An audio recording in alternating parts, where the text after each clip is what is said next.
I can't hear you.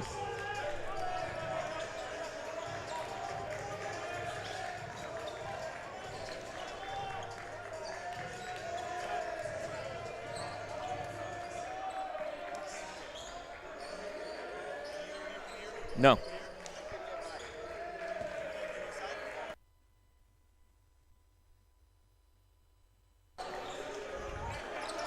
Live.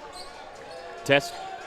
Live from the Sports and Recreation Center on the campus of the College of Staten Island, you're watching the 15th annual Tournament of Heroes coverage right here on CSI Sportsnet. Tonight in what might be the best lineup ever in the Tournament of Heroes Championships, Yes. Illinois Wesleyan will face Middlebury in the opening game, to be followed by the College of Staten Island taking on Bridgewater College. Hi, everybody. I'm Mike Babuski along with Mike Cohn, and Merry Christmas, Happy Holidays, and we're getting ready for another new year, Mike, and what that means, of course, is Tournament of Heroes basketball right here on Staten Island. Looking forward to it, Mike, and great to be back with you. Hope you had a Merry Christmas, and to all of our listeners and viewers watching and listening tonight, Merry Christmas, Happy New Year to all of you. This is a great event, Mike, the Tournament of Heroes, as we honor those who obviously sacrificed for our freedoms on 9/11, and there are 3 Dolphins players who unfortunately lost their lives on 9/11. We'll talk about them throughout the course of the night tonight. But tonight, it's all about basketball, and there are 2 terrific games, 4 fantastic teams on tap here tonight, Mike, and I'm looking forward to this, starting over right now with Middlebury against Illinois Wesleyan. You got Illinois Wesleyan 18th in the nation, and Middlebury coming in as the hottest team right now of this tournament. This should be a lot of fun tonight. Yeah, you know, Illinois Wesleyan, of course, a traditional nationally ranked team, playing very good basketball this year. Interestingly, only just 1-2 in their conference, but playing very well. Ranked 18th in the country coming into the game here this afternoon, and, you know, coming off of a big win back on December 20th as they were able to defeat the University of Chicago by a final of 72-54. And, you know, we were watching them warm up, and they looked really good, and they're going to be facing a Middlebury Panther team, Mike, as also coming in red hot, playing really well, 7-1. Coming in on a 4-game winning streak as well. And, you know, both of these teams have a lot of size and a lot of speed, and, you know, it really should be a good game here tonight. A lot of size, a lot of speed, and one thing that's been a common theme for both teams is they like to blow people out. So you take a look at what both of these teams have done. You take a look at first at Illinois Wesleyan. 7 of their 8 wins this year, Mike, have been in double digits, and 2 of those wins were by 33 and 31 points respectively. They love to shoot. They hit around 47% of their shots. And then on the other side of the floor here, you're going to have Middlebury, who hits at 49% of their shots. These 2 teams do not miss. And also, take a look at Middlebury. They've had a number of wins this year, also in double digits, including a 32-point win over New Paltz State on November 22nd. These 2 teams can score. These 2 teams can fly after the basketball.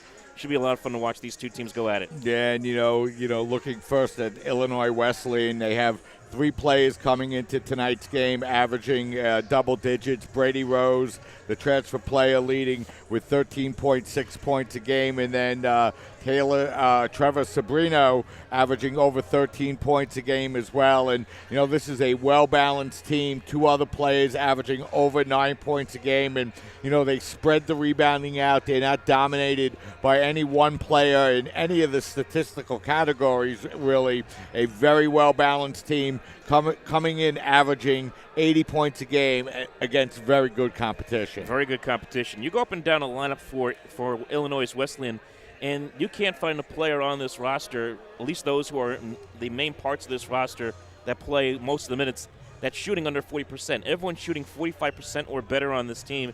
It starts with Brady Rose, who has hit the most shots, 50 shots, and also has the best field goal percentage from long distance on the team. But maybe some of the other players to watch, you take a look at Trevor Sebring. He is hitting at over 50% from the floor and 78% from the free throw line. They are going to be those are 2 players right off the bat to watch. But really, you go up and down this lineup, Mike, from Colin Bonnet to Alec Boshi.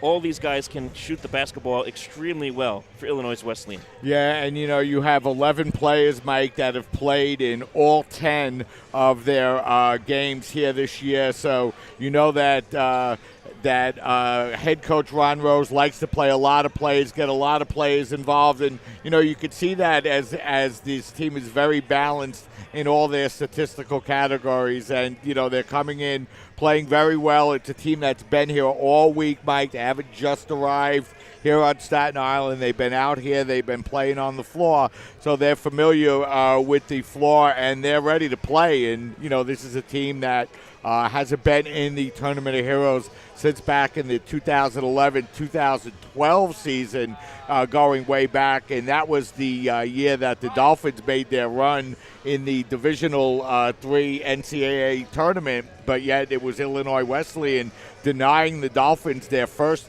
championship at the time. They had yet to win a Tournament of Champions as they dropped that game by a final score of 90-79. It was a really good back-and-forth game, but in the end it ended up being Illinois Wesleyan's game, and these two teams haven't met since that time. But sitting here and watching these guys come out on the floor, working out here earlier, this team looked bigger and faster than that team was, and that team was an extremely talented team as well. Yeah, this team has a tremendous size advantage. They even have it over Middlebury as well.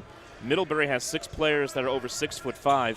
Illinois Wesleyan has 9 guys that are over 6'5". They even have a couple guys at 6'9". So they're almost built like a Division I team in a lot of ways. When you take a look at this team on the floor and you take a look at this team, what this team has done in its competition, I believe you referenced that game from 2011. I believe that isn't that the year the Dolphins made it to the Sweet 16 that year in the deep. It certainly was, Mike. That was that great Sweet 16 team led by T.J. Tibbs, and the Illinois Wesleyan team came out and they played a very good game that night, and the teams went into halftime tied in that one, but Illinois Wesleyan was able to come out and pull away at the end, winning by 11, I believe it was, in that game, Mike, in a game that was really much closer than that until the final minute. So, the Dolphins will be playing later tonight, and we'll talk about that game a lot more to come, of course. But, the Dolphins have no easy task tonight either, as they're going to be facing a team that's coming in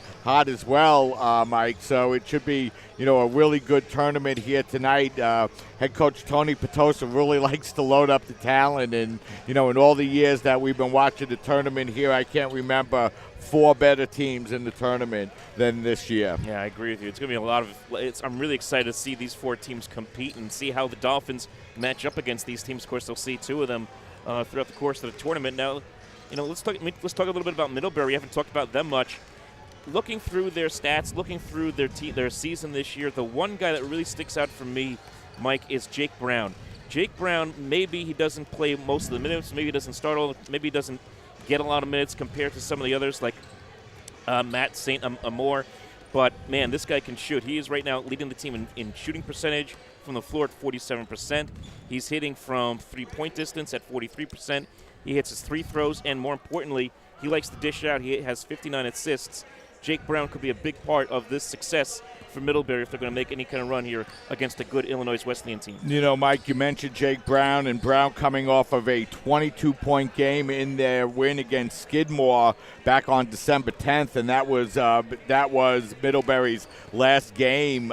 Brown went 9 for 13 in that game, and then, Mike, the other player you mentioned, Matt St. Amour, was the player that blocked the potential game-tying or game-winning shot for Skidmore as the clock was expiring at the end of the second half. So, certainly 2 players that have played very well. And, Mike, we mentioned Middlebury coming in with a record of 7-1. They've won 4 games in a row.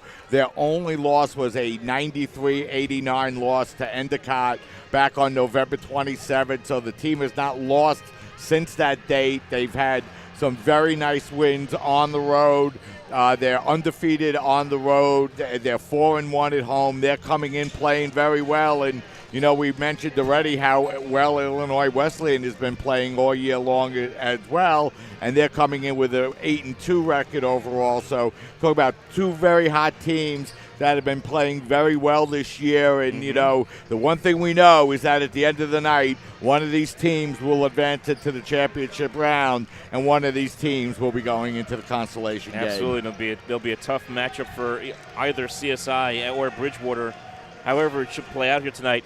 And one last thing on Middlebury, look at the conference they come out of. I mean, they haven't played a conference game. No one has in that conference in the New England Small College Athletic Conference. But my goodness, you got Wesleyan at 11-0. You got Williams at 8-1. Tufts at 8-2. Middlebury, who we'll see here at 7-1. Connecticut 7-1. Amherst 8-1. A lot of good teams coming out of New England in this conference. So while they haven't played a conference game yet, and they won't in this tournament, obviously, these guys are going to be good, and I think there'll be a tough matchup here for everybody in this. Mike, you mentioned that conference, and that's just loaded with names that are familiar to any NCAA Division III men's basketball fan, and it should be, like you said, a very good matchup tonight. So we're just moments away from the start of tonight's game. And as we get ready for the national anthem, why don't we step aside here for a minute, Mike? Then we'll get you ready with the starting lineups and the start of the first of two here tonight. It's the 15th annual Tournament of Heroes right here at the CSI Sports and Recreation Center on CSI Sportsnet, CSIDolphins.com.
We're back, and we're just moments away from the start of this 15th annual Tournament of Heroes right here at the College of Staten Island. This is the first of two games as Illinois Wesleyan will face Middlebury here in the opener, to be followed by the home College of Staten Island facing Bridgewater College. And as the players are prepared to get introduced on the floor, why don't we bring you the starting lineups for tonight's game? And here to bring you those starting lineups, my broadcast partner, Michael Cohn. Mike? Yeah, thank you very much, Mike. So let's get started. We'll start with the visiting team here, and that's Middlebury as they wear the navy jerseys with the white trim. We'll start off with the forward, number 31, Nick Tarantino. Then number 44, and that is Adisha Majors, as he is wearing number 44. Jake Brown, number 5, guard. Matt Say No More, wearing number 11. He is also a guard. And then Jack Daly, number 15, rounds out the starting lineup for Middlebury. Then Wesleyan, we'll start with them as they will be wearing the white jerseys with the green trim and green numerals here today. And started off with number 5, and that is Jalen Beasley. Then number 41, Trevor Sebring. Number 4, Andy Stemple. Number 11, Colin Bonnet. And the guard, number 13, a man to watch here today, and that is Brady Rose. And, Mike, the College of Staten Island, hoping to advance into the championship game, will play later tonight against Bridgewater College. But first, a good matchup against two nationally recognized teams here. And, what are you expecting out of both teams here tonight? Well, I expect both teams to score a lot of points here, but I think that the key here is going to be which defense can command the post, which defense can go out there, get rebounds, force some turnovers, force some steals, and force some really erratic shooting. I mean, these two teams are not known for that. Both of these teams shoot very well. They're very good from the free-throw line. There's not a lot of things that either one of these two teams do wrong offensively. Someone is going to blink, and the question is who can force the other to blink first, blink quickest, especially late in the second half. Yeah, and, both of these teams on a neutral floor here tonight, Mike, and, both these teams coming in with a good amount of size, and it'll be the Illinois Wesleyan Titans in white and green here tonight, Middlebury in blue and white, and, it's a game that we've been looking forward to, and we're about to get underway here, Mike. And this is going to be, again, just a tremendous matchup. Two fantastic teams to kick off this tournament of heroes. And we are bringing it to you right now here on CSI Sportsnet. Mike, take it away. So it'll be Beasley to jump here for Illinois Wesleyan, and the tip is controlled by Sebring. And the first possession will go to Rose and the Titans, as it's going to be Bonnet. As Wesleyan sets with their offense here, they will go from left to right. As that time, Stemple bobbles the basketball and dribbles it off his foot. And the ball will be retrieved in the backcourt. And Illinois Wesleyan will have a second attempt with just 5 seconds to shoot. And now we're going to get called for a travel that time as Bonnet kind of got in the lane, Mike, and didn't really have anywhere to go. And turnovers are going to be key. And that was a big turnover right there for the Titans. Nice block there by Adisha Majors as he forces the travel. So Brown gets the ball across the midcourt line now, and it's Majors. Majors getting the ball out over to Brown. It's now Middlebury working the ball on the outside. They lob the ball inside very nicely that time to Majors, who lays it up and in. Nice move that time by Adisa Majors.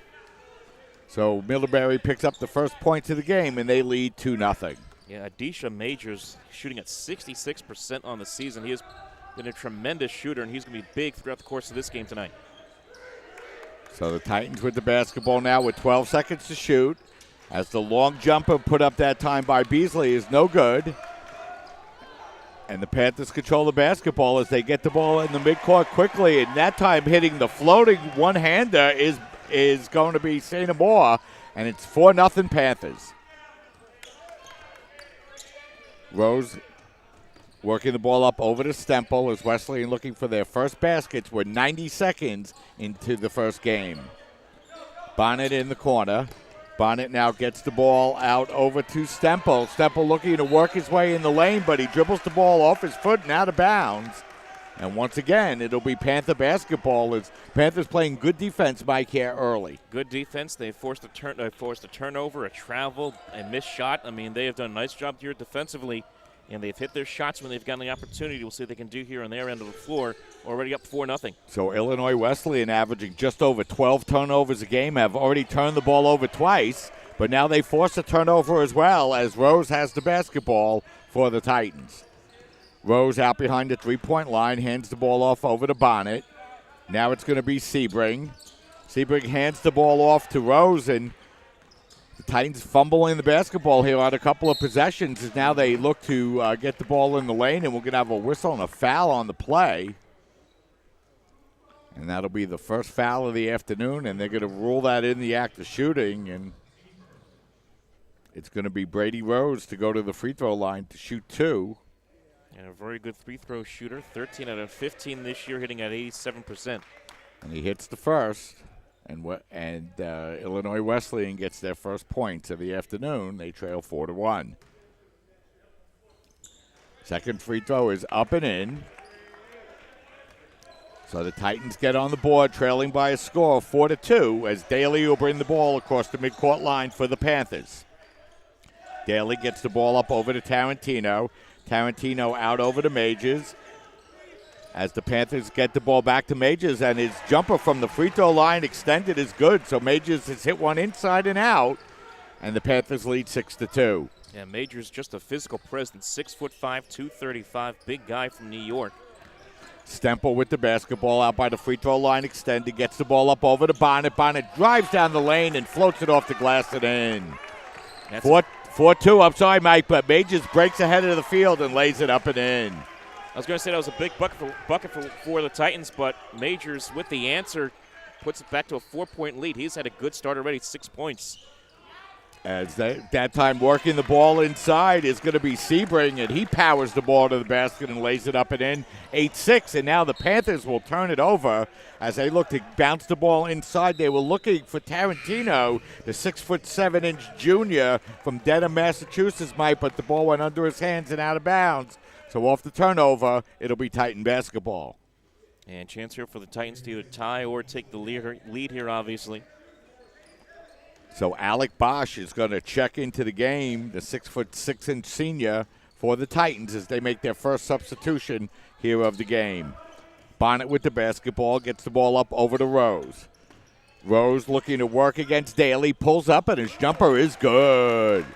So Illinois Wesleyan starting to heat up a little bit offensively, and they've tied the game up at 8. Both teams shooting well here out of the gate. Yeah, nice setup by Rose. Fakes out the defender, thinks he's going to pass it off, instead sees the opportunity for the jump shot, takes it, and banks it.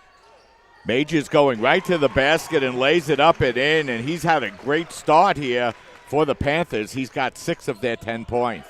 Well, you take a look at their roster. He's the only local guy here from New York, so he's got a bit of a homecoming right now. He's enjoying himself right now with 8 points. As coming over and making a nice defensive rejection is Tarantino, and here come the Panthers looking to run. Daly taking it to the basket, but we're going to have a whistle and a foul out on the floor before the shot.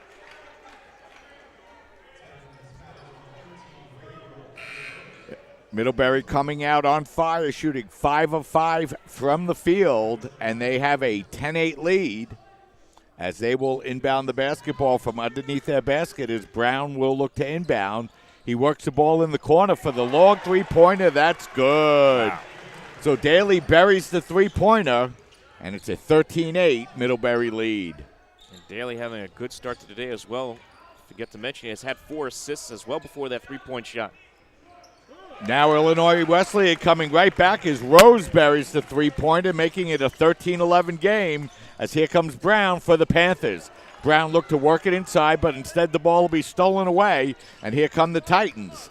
Folger looking to take it down, but it's stolen away by Majors, and now the Panthers bringing the ball back. And that was a nice block by Say No More. Daly getting the ball out over to Brown. Brown looking to use the screen, now hands the ball off to St. Amor, whose long three-pointer is up no good. And that time Tarantino will get called for the foul, climbing up over the back of the Titan player. And that will be his first foul of the game. And both teams very disciplined for the first 5 minutes of this game. Only 3 total fouls between the two teams. That's going to be key because really neither one of these two teams can afford to foul the other much, especially consider how well these two teams shoot from the free throw line here this season. So the Titans will inbound the basketball as Folger brings the ball up across the floor. Coleman getting the ball out over to Bausch, who's running one-hander is good. So Bausch gets his first basket of the game. He has 2, and we're tied at 13. Daly working the ball on the far side up over to St. Amor. St. Amor trying to drive inside. He pulls up, and his off-balance jumper is good. That was a ridiculous shot there by Say No More. Beautiful shot off balance, as you just mentioned, and hits it now with 4 points. Titans with the basketball now as they look to feed it inside the post. They work the ball out to Anand. Anand feeding the ball inside, and that time Burdine tried to take the ball to the basket, and he's going to draw the foul. And he was going up against Say No More as well as Matt Folger. Both of them were in on the play. And I believe the foul is going to be on Folger. And they will go to the free throw line. Will Wesleyan, Illinois, chance to tie it up. The first free throw, it rolls around the rim and in. One more free throw upcoming as Illinois Wesleyan trailing by 1, now 15-14. Burdeen's second free throw is up and in. So he hits them both, and we're once again tied at 15. Daly bringing the ball up across the midcourt line. Stemple waiting there to pick him up. He feeds the ball up over to Jones. Jones floater in the lane, goes halfway down and out, but he's able to get his own rebound. Now the long three-pointer is up, no good.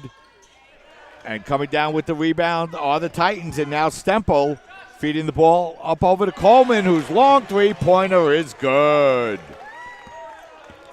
Nick Coleman has been deadly from three-point range most of this year, Mike. He has been a 37% shooter from downtown, and that was a big three for Wesleyan as they take their first lead of the night. Jones getting the ball up over to Say No More. Over to Daly. Daly's long three-pointer is up, no good, but Say No More is able to corral the rebound. That shot's up, no good, but Daly grabs the ball, lays it up and in, and draws the foul. Boy, what a first half here for Daly. I mean, he has had 2 rebounds, he's had 4 assists, now 5 points. Chance here for 6 on the 1-for-1-1. He's had a terrific first half. Yeah, and we mentioned, Mike, that Illinois Wesleyan and really Middlebury as well like to play a lot of players, and Illinois Wesleyan has been running plays in all game, and just another 3 substitutions for them as well. As that shot is up and in.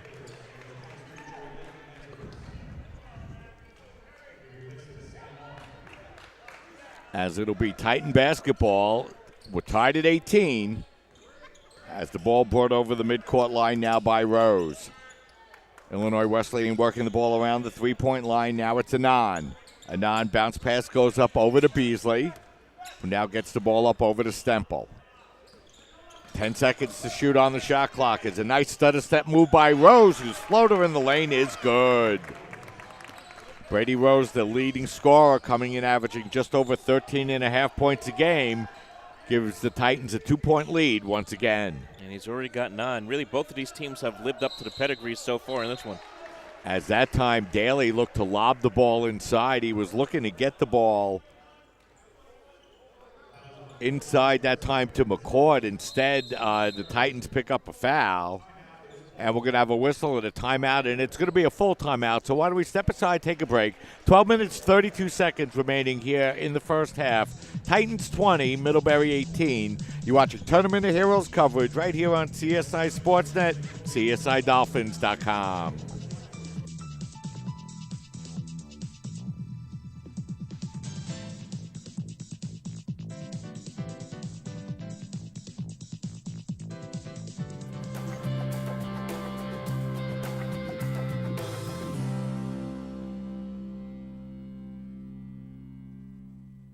One-on-One is an independently owned and operated physical therapy center since 1999. One-on-One has multiple offices located in Staten Island and in Brooklyn. One-on-One has been getting people back to living pain-free for almost 14 years. The number one goal of One-on-One is to provide quality health care for our community and continue to strive to be the best in our field. One-on-one physical therapy gets our clients back to work, back to play, and back to function as soon as possible. We help them reclaim their life.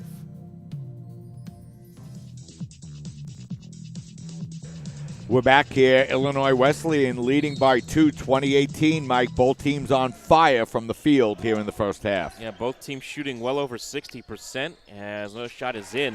Looks like a that's a long distance, too. For Folger, it's now tied up at 20. But, man, both of these teams have shot well, Mike. Now 72% from the floor for Illinois Wesleyan and 62% for Middlebury. Stemple with the basketball, working it out over to Rose. Rose dumping the ball inside, getting the ball up over to Sebring, but his cross-court pass is stolen away by Daly, and here come the Panthers. Daly's pass inside, knocked away, but able to be corralled that time by McCord. McCord getting the ball outside, and now Middlebury will set up with 15 seconds remaining on the shot clock. Jones with the basketball. Now it's Folger. Folger handing the ball off to Daly. Daly stutter steps, bounce pass, goes in the corner. Now McCord's jumper from the baseline is up, no good. Sebring controls the rebound, and the Titans have the basketball. Anand working the ball out over to Stemple. Stemple's pass comes up over to Rose. He feeds it back to Stemple. His jumper from just inside the free throw line is no good, and Layton controls the rebound for the Panthers. Daly will back the ball out and look to run a set play here for the Panthers with 11:13 remaining here in the first half. Jones working the ball out over in the corner now to Folger, back to Daly as he's content to run the shot clock down to 8. Daly crossover dribble, drives down the lane. His shot's going to be knocked out of bounds. It'll remain Panther basketball with 4 to shoot. Right now in a situation, more substitutions here for Wesleyan, also for Middlebury for that matter, as Wesleyan continues to move guys in and out of their lineup. Looks like. See Miles Curry in the game for the first time here for the Titans. Beasley out on the floor as well as Middlebury dribbles the ball out of bounds, so it will be Titan basketball off the turnover. Good defense that time by the Titans. They have Sebring out on the floor as well, along with Bonnet, as we're tied at 20 here, just inside 11 minutes to go, as they work the ball up over to Curry. Curry now up over to Sebring. Sebring's long three-pointer is up, no good. Going up high and fighting for the rebound is Curry. His bodies go to the floor, and we'll have a jump ball. The possession arrow will go to the Titans. Curry does a nice job going after the basketball. He did enforcing that turnover initially, helping force that turnover initially, and then setting up the jump ball. Still results in a turnover back to Middlebury, but he will go after.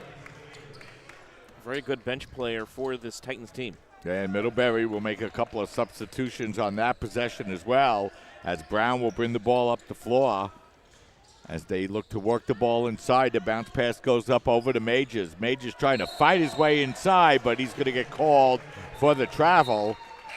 So Adisha Majors has played well offensively, but that time creates the turnover off the travel. He hasn't made many mistakes today as Majors. That was his first. Boy, and substitutions again on the last possession as well, as both teams continue to substitute liberally here in this first half, as the long three-pointer is going to be up no good, but the rebound's going to be controlled by Beasley and the Titans. Titans bring the ball inside, and that time it's going to be Curry, the freshman from Chicago, using his size and strength to get inside. Very impressive move from the 6'6" freshman from Chicago.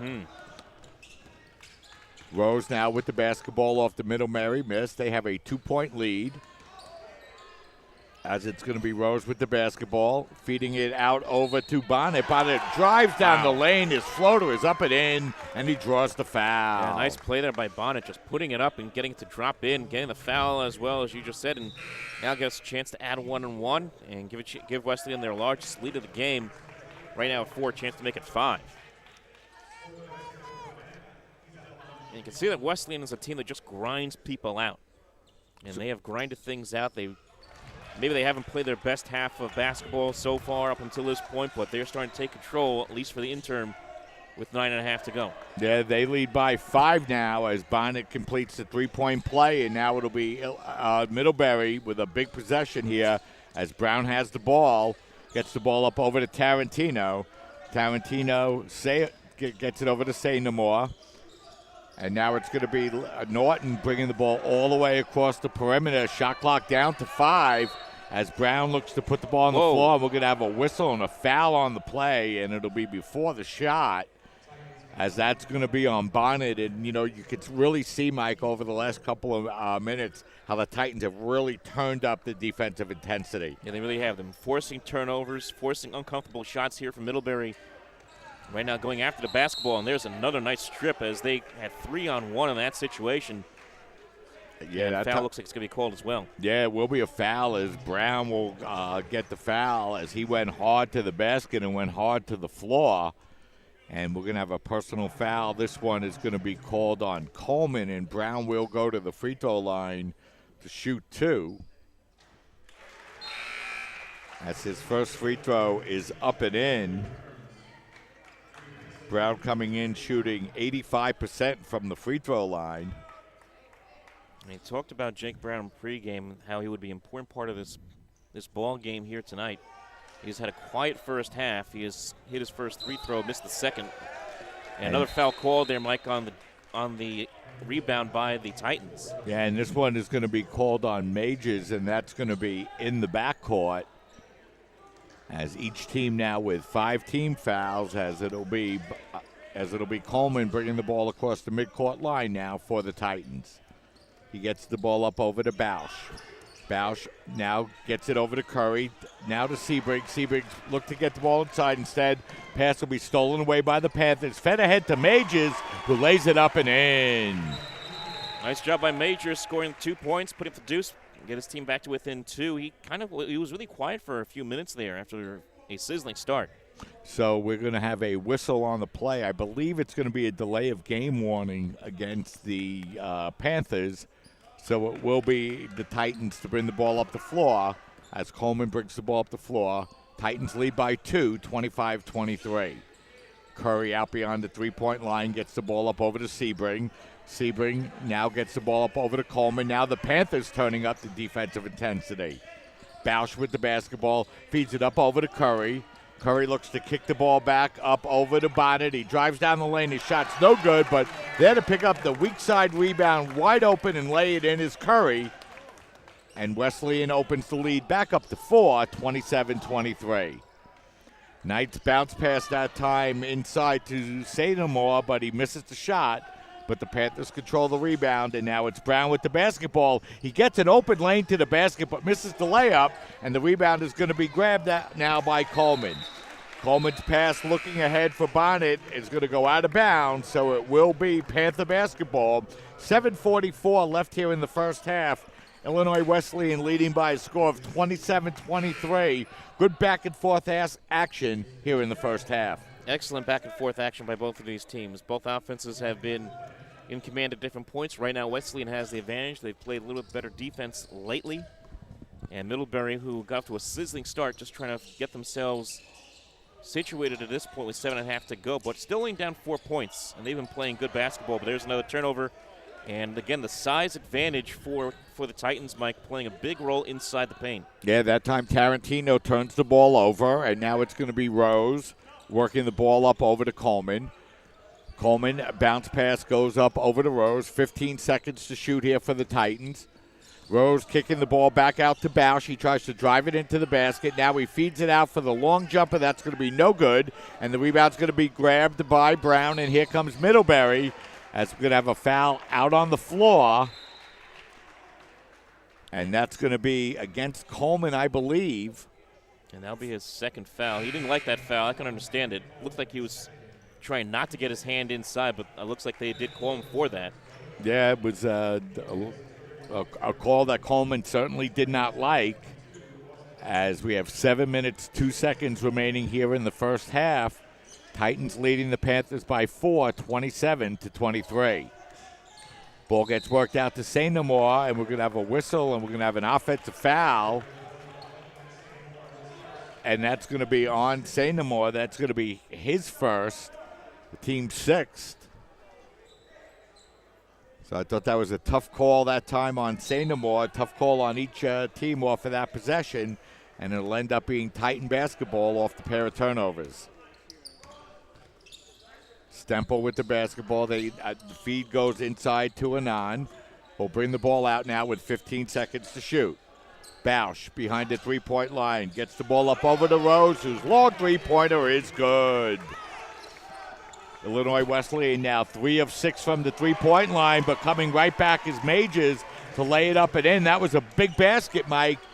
Middlebury fell behind by 7. They cut it right back down to 5. That was a huge basket by Majors. Now with 12 points. Still only down 5 points is Middlebury. They need a big stop right now and get a turnover. Bausch with the basketball. A nice feed that time inside to Anand. He lays it up and in and draws the foul. An easy call there. Majors was all over him underneath the hoop. Easy foul to call for the referees, and Anand will go to the free throw line to shoot one. Yeah, Austin Ammon really going up strong that time to the basket, laying it up and in, and give an opportunity here to give the Titans their biggest lead of the game. He's a 60% free throw shooter, and he completes the three-point play. And the Titans now have their biggest lead of the game. It's 33-25 with 6:05 remaining here in the first half. And just a side note, Illinois' Wesleyan is 6 for 6 from the free throw line. Daly working the ball back out to Brown. Brown's off-balance jumper is up, no good. Stempel controls the rebound. Here come the Titans looking to run and build on that 8-point lead.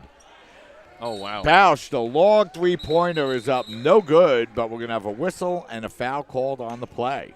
I honestly thought that was going to go in. It was nice form. Looked like he had the shot timed perfectly. Just bounced off the edge of the rim. So we're going to have a whistle, and it will be Sebring to go to the free throw line to shoot 2. So actually it'll be a one-on-one this time for Sebring, and his first free throw is up and in, and Illinois Wesleyan taking advantage, Mike, from the free throw line, 7 of 7. And now they're 8 of 8, and now they have their biggest lead of the game. It's 10-35-25. And that was the big thing coming into this game for Middlebury, really for both teams, was can either team stay out of foul trouble? Right now Middlebury is in foul trouble with 8 fouls as a team.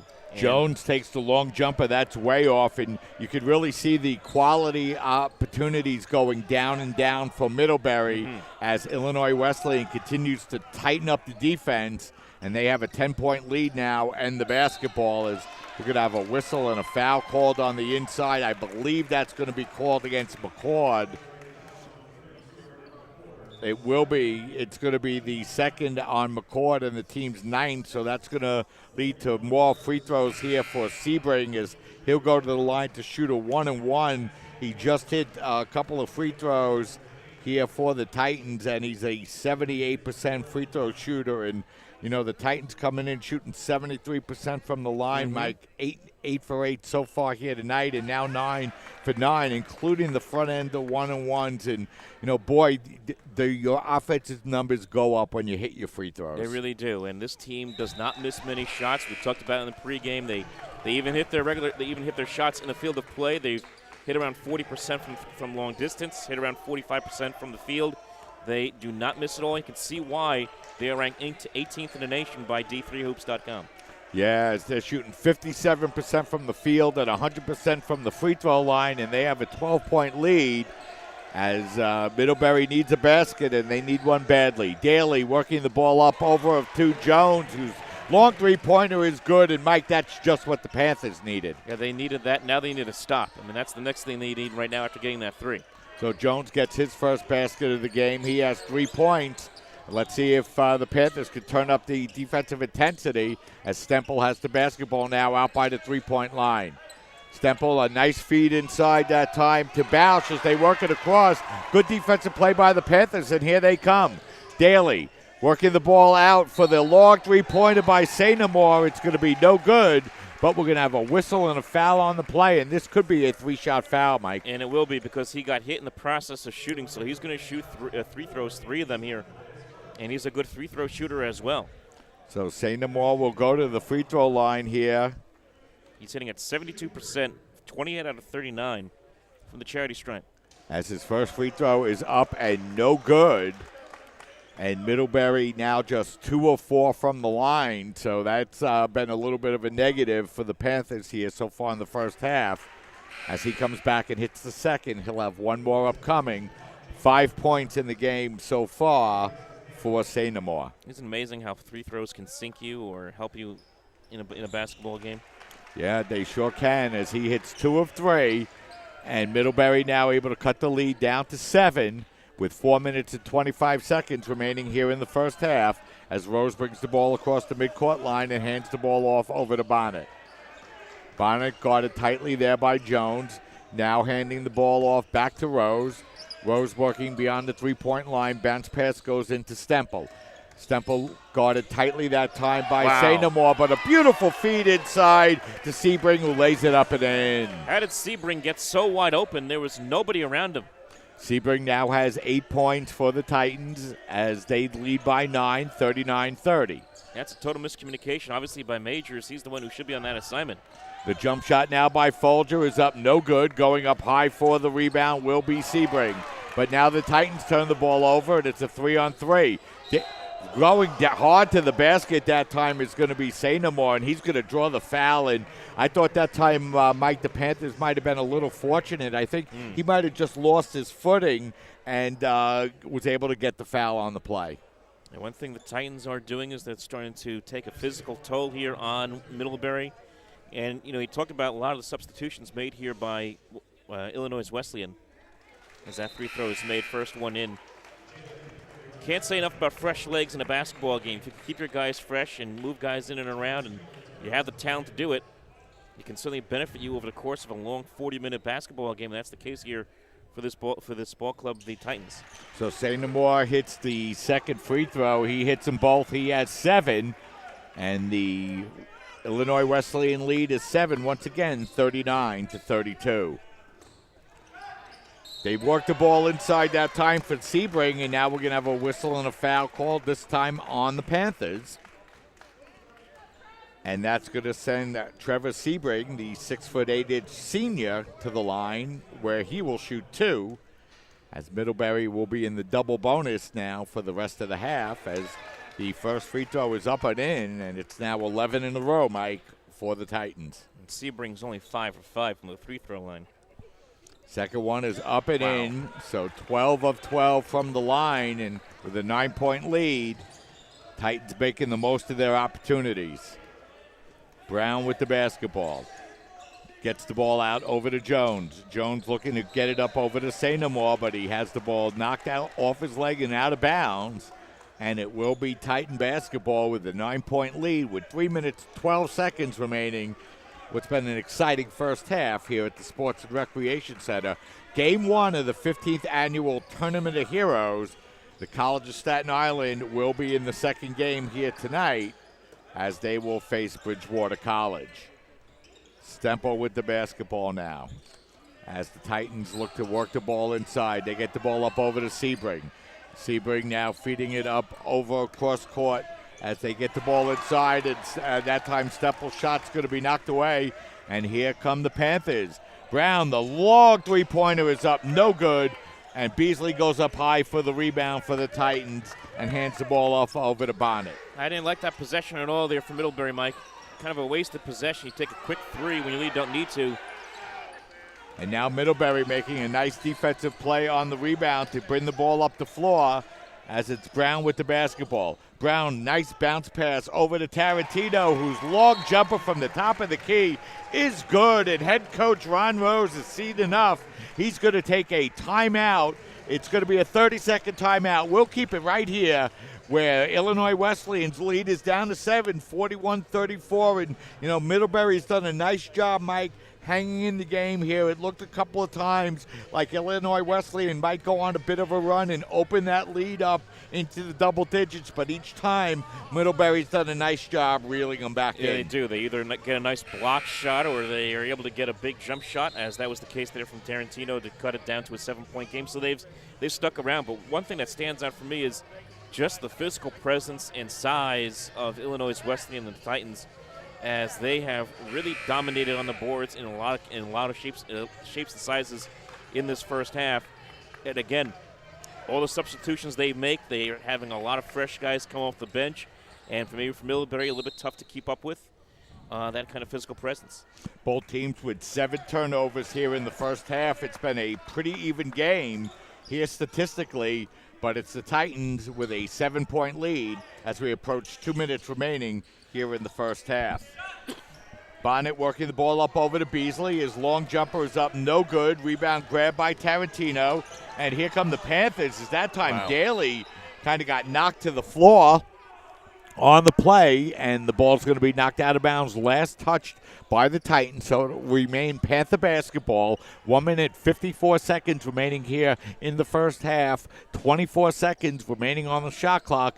Big opportunity here for the Panthers to cut into that 7-point Titan lead. And the Panthers are taking the pummeling physically in this game so far. Daly just trying to shake off getting knocked down on the floor. We've seen Brown trying to shake off some injuries to his legs, and looks like they're going to try to dry the floor here as well, just to make sure that no one slips. But Middlebury taking a beating, if you will, physically so far in this one. You know, when we mentioned Brown had 22 points in their last game in their win over Skidmore for the Panthers, just 1 point here tonight for the Panthers, and the Panthers trail by 7 as they inbound the basketball, and now it's Brown with the basketball for the Panthers. Brown getting it up over to St. He drives hard to the basket and draws the foul. So teams starting to pick up fouls here, Mike, in the first half. It kind of started out not too many fouls called on either team, but here over the last couple of minutes, we've seen both teams beginning to pick up fouls. Now it's going to be the second personal foul picked up on Bonnet as a couple of players start to pick up 2 personals apiece. And really, it does not matter for Illinois if Middlebury continues to miss free throw shots. That was a missed one by Say No More. They really need to hit their free throws to do the Panthers. So he's now 4 of 6, make that 5 of 7 from the line. And the Panthers cut the Titan lead down to 6, 41-35. As it's going to be Coleman bringing the ball up across the midcourt line, getting it up over to Stemple. Stemple now over to Beasley with 15 seconds to shoot. A nice feed inside to Stemple. He got a little bit of room and laid it up and in, and now we're going to have a whistle and a foul called on the play. So I believe it's going to be a basket for the Titans and free throws for the Panthers, as we're going to have a foul on the Titan basket. So they lead by 8. The foul will be on Stemple after the shot, and that's going to send Say No More back to the free throw line. He's already had 7 free throws, Mike, here in this first half. And again, big free throws here for Say No More. As looks like a substitution will be made here for the Titans. As checking into the ball game for Illinois Wesleyan will be Alec Bosch. Actually, he's going to check back out. So a little bit of a lull in the action, and now we're ready to get back underway. And Say No More's free throw is up and no good, and he'll have one more upcoming. And, you know, Mike, Illinois Wesleyan has gotten 12 points on their 12 free throws. Now it's Middlebury getting 8 points on their 12, and it's a 7-point deficit as the Titans bring the ball up across the midcourt line as it's Bonnet with the basketball. And they have missed 4 free throws. If they had sunk those, they would be only down 1 possession right now. Right now they're down 7. As both teams fight for possession of the ball, and it's going to be Middlebury coming away with possession as Brown looks to drive down the lane, and we're going to have a whistle. And another foul on the play is, really, Mike, this game has evolved into a series of whistles here over the last couple of minutes. To be fair, I think that he may have just slipped. Some of the players are trying to point out that it's a little bit slippery on that side of the floor. And I think in that case, Brown just slipped on the floor and was just trying to keep balance, ended up touching a Titans player. Yeah, I mean, you could get to the point, Mike, where you could call a foul on every possession if that's what you want to do. As the first free throw by Brown is up and in. He's now 2 of 3 from the free throw line, and he'll have one more upcoming. As Middlebury tries to cut the lead down to 5, and they do, with just over a minute remaining here in the first half. Stemple with the basketball will bring the ball up across the midcourt line and get the ball out over to Bausch. Bausch now feeds it up over to Curry. Curry working it up over to Stemple.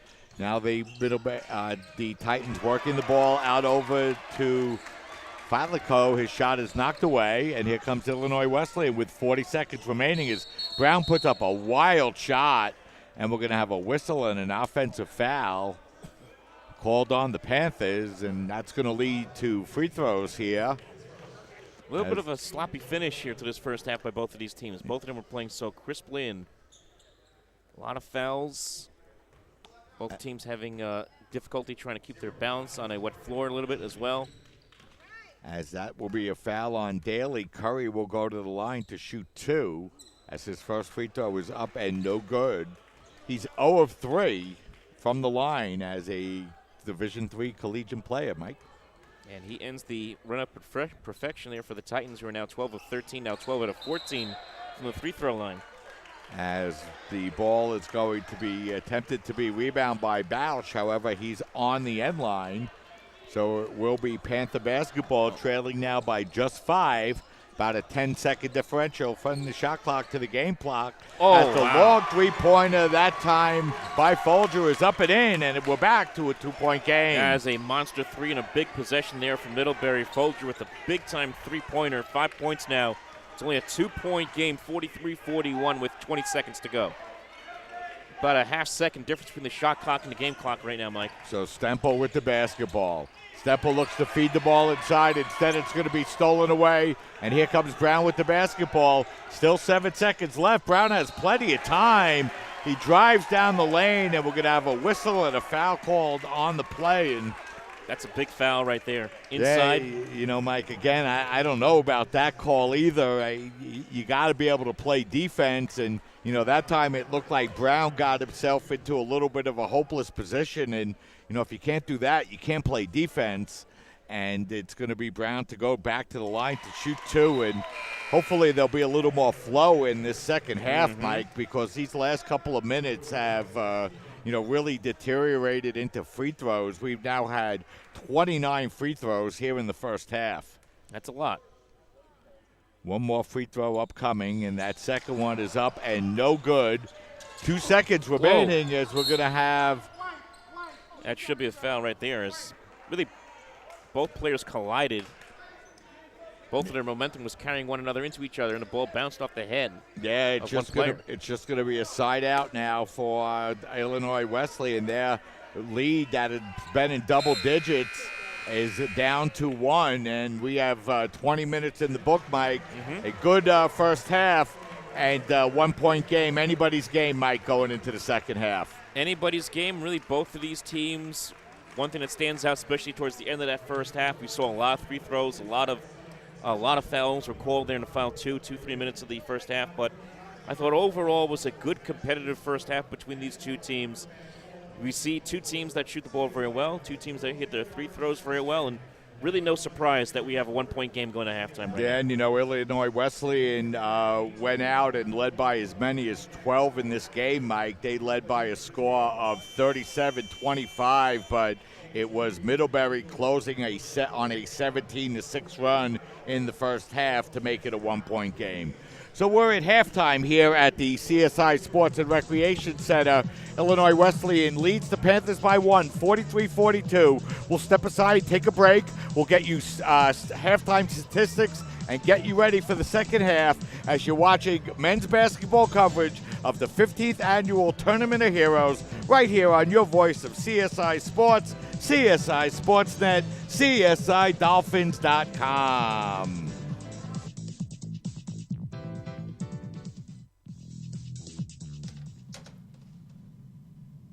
Wow, these are really good.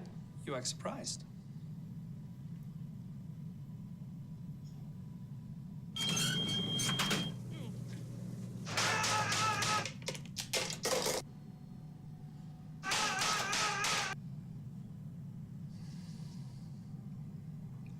Practice makes perfect. You don't have to be perfect to be a perfect parent. There are thousands of teens in foster care who don't need perfection. They need you. You know what, guys? There's a lot of tree branches and dry brush over here. We should probably put the bonfire over there.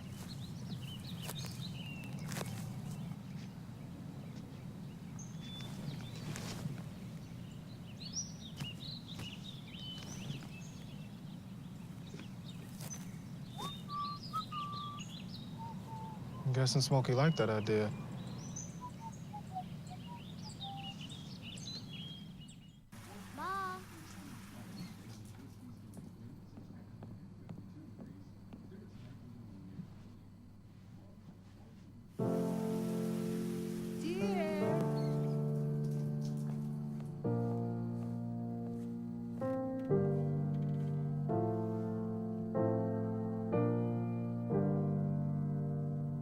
Visit aarp.org/caregiving for information on how to provide even better care for the person who wants to care of you.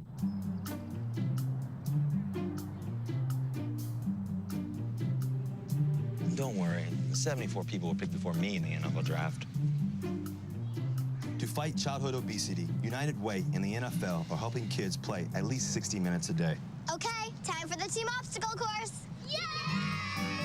What this place needs is more healthy kids. To get involved or donate, go to unitedway.org/play60. Now I get it. When I was 6, my days were spent playing basketball. When I was 6, my dream was to make it to the NBA. When I was 6, my mom had a stroke. I'm Paul George, and I want you to spot a stroke fast. F, face drooping. A, arm weakness. S, speech difficulty. T, time to call 911. Protect the ones you love. Spot a stroke fast.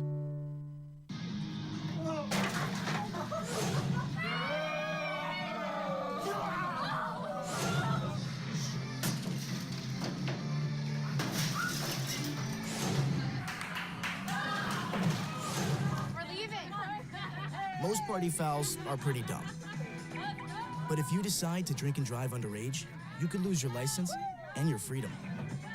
Underage drinking and driving. The ultimate party foul. This is the story of a boy who was very sensitive to lights and sounds. So he built secret hiding places where nothing could get in. The boy didn't made him feel uncomfortable. One day, he found out he had something called autism. His family got him help, and slowly, he learned how to live with it better. Early intervention can make a lifetime of difference. Learn the signs at autismspeaks.org.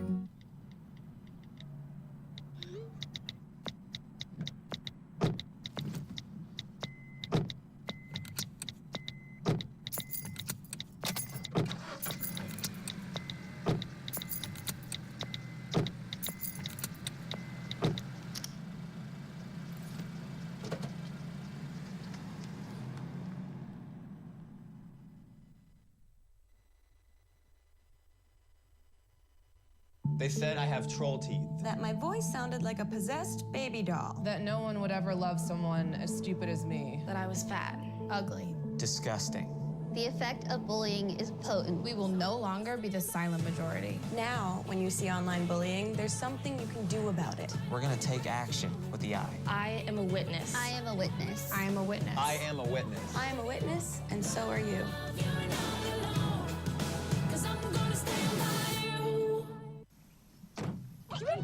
They'll test you. Try to break your will.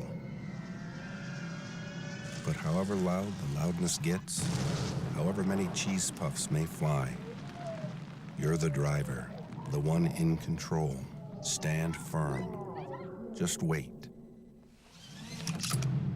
And move only when you hear the click that says they're buckled in for the drive. Never give up till they buckle up.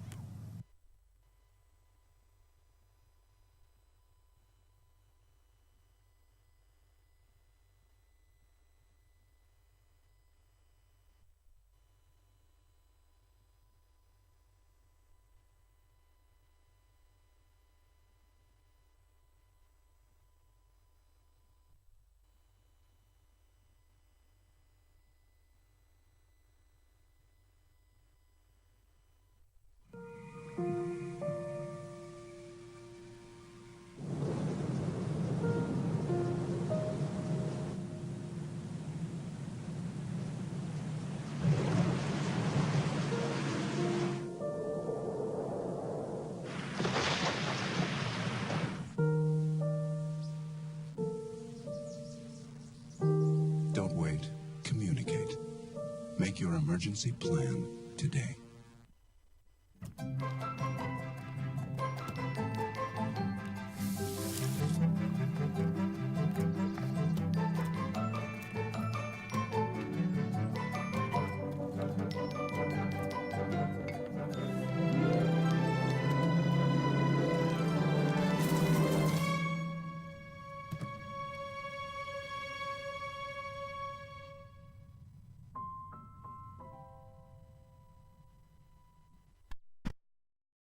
You're at the top of your game. You're unstoppable. Nothing can throw you off track. Wait, is that your car? Uh-oh.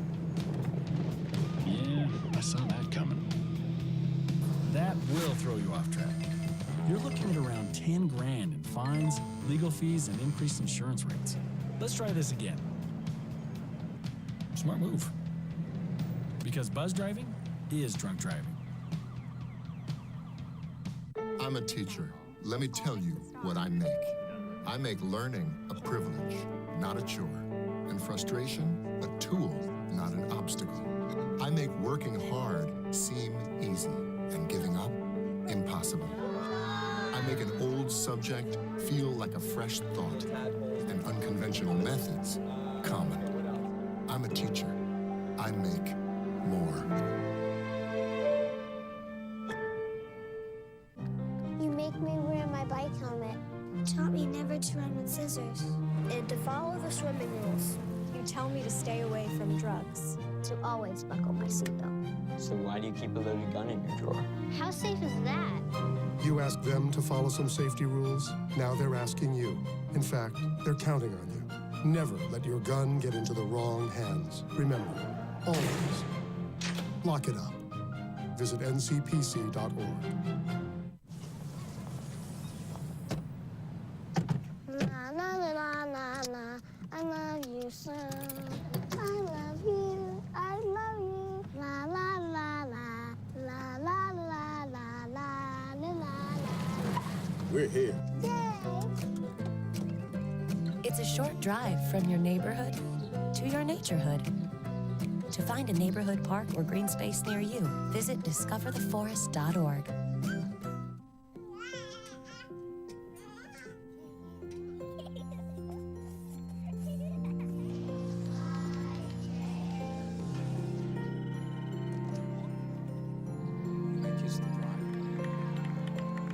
A full life measured in seats starts with the right ones early on.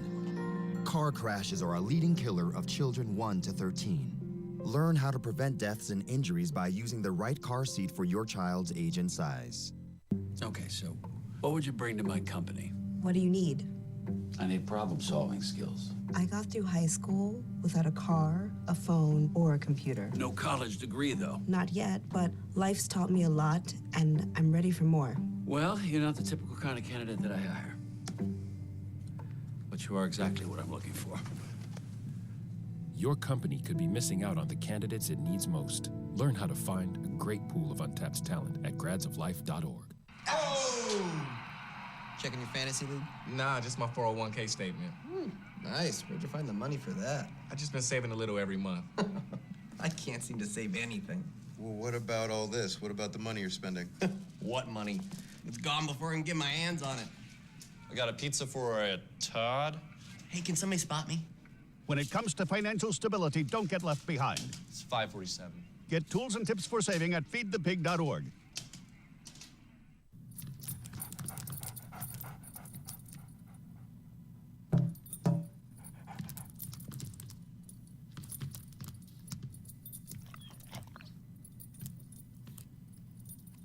There's a shelter pet who wants to meet you. Meet one today. Visit theshelterpetproject.org. Adopt.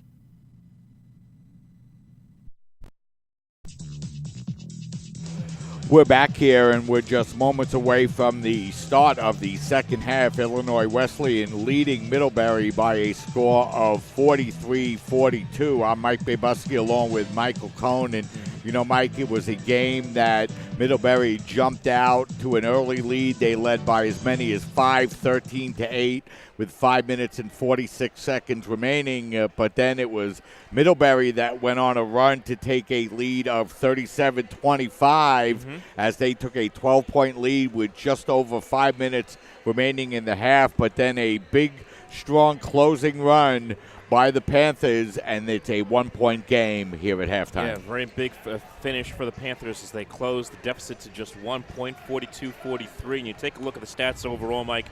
Really, both teams identical, both shooting at 14 for 29 for Middlebury, 14 out of 28 for Wesleyan.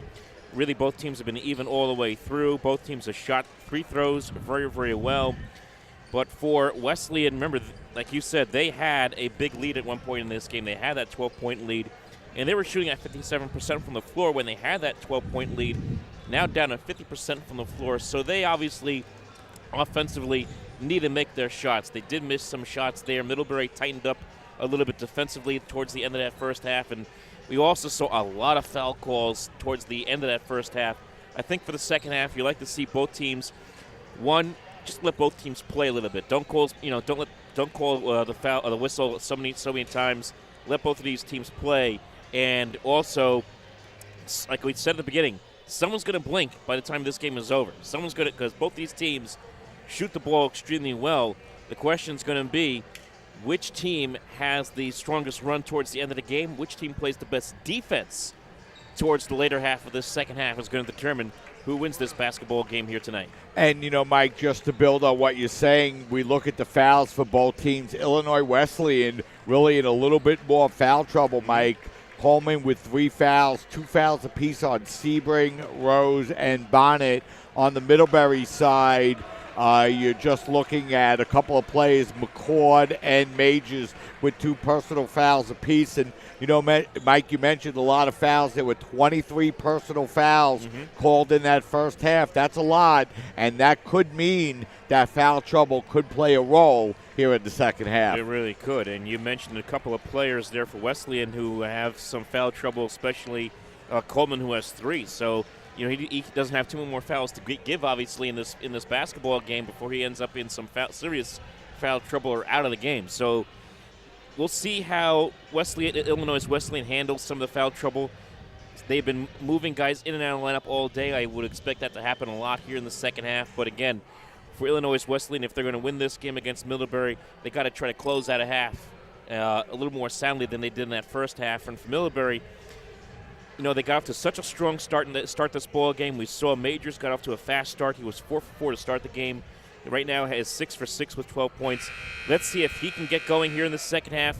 Maybe Jack Daly can get going again as he did at the beginning of the first half, and see if that can carry them for the rest of this ball game tonight. Yeah, Majors had 12 points in just 12 minutes for the Panthers in the first half. And, the statistics very even. Middlebury shooting 14 of 29. Illinois Wesleyan 14 of 28.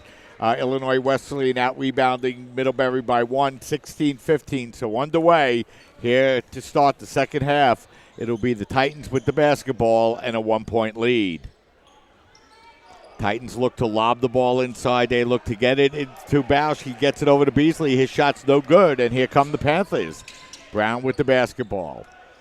A chance for the Panthers to take their first lead since early in the first half. Pass comes across out to Tarantino. Tarantino picks up his dribble, now gets the ball up over to Brown. His jumper is up, no good. Panthers hoping to get Brown on track in the second half. He had just 4 in the first half, and now it's Bonnet with the basketball. Bonnet kicking the ball out to Beasley.